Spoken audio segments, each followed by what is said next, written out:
Many adult children will tell me when I ask them what their childhood was like, and they say, well, my parents weren't the best. Maybe they haven't identified the parent as being narcissistic, but they'll always say, but they sacrificed everything for me.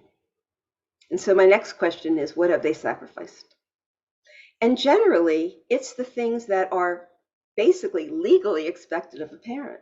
They put a roof over my head, they fed me, they got me to school, they took me to the doctor or whatever like that. But narcissistic parents make children think that these are sacrifices that they do as parents. And so the children always feel beholden to them. Whatever the child achieves is owned by the parent too. So, whether it be the parent may say, well, it's my genetics that got you successful or made you successful in this area. Um, or maybe they said, well, I nagged you until you did it. Or maybe they say, well, that talent comes from my side of the family. But the achievements only matter if they please the parent or give the parent bragging rights.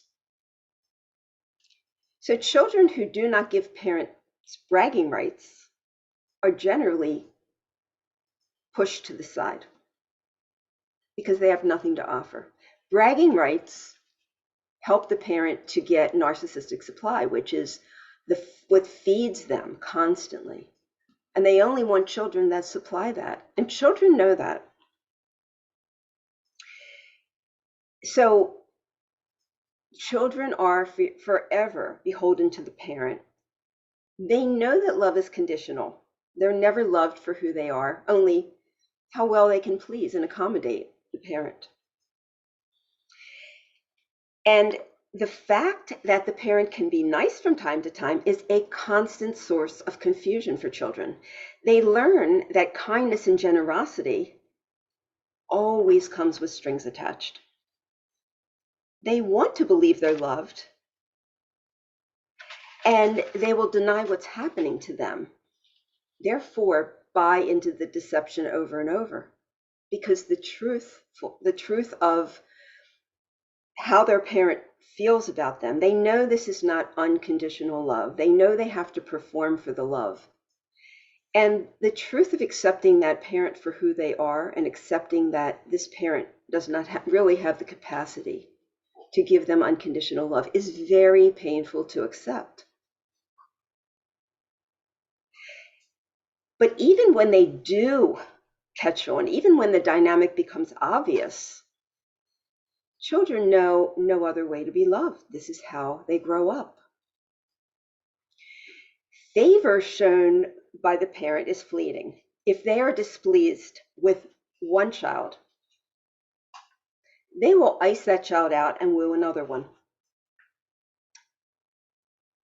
And children don't recognize this treatment as abuse. It's all they know. It's what they know. Their perceptions have been blurred and invalidated by tactics like gaslighting. Several other tactics of control are employed: codependent control, guilt, narcissistic rage, and withdrawal of love. So codependent control is used to control, to create a dependent relationship between the parent and child, to keep the parent at the center of the child's universe. Guilt is deliberately used to pit the child's sensitivities against them. Narcissistic rage is used to make children understand that if they do not adhere to the rules and the beliefs and the opinions, the orders, instructions, the punishment is going to be severe, because narcissistic rage is terrifying even for other adults, but it is extremely terrifying for children, and they never want to experience it again. So they become subservient.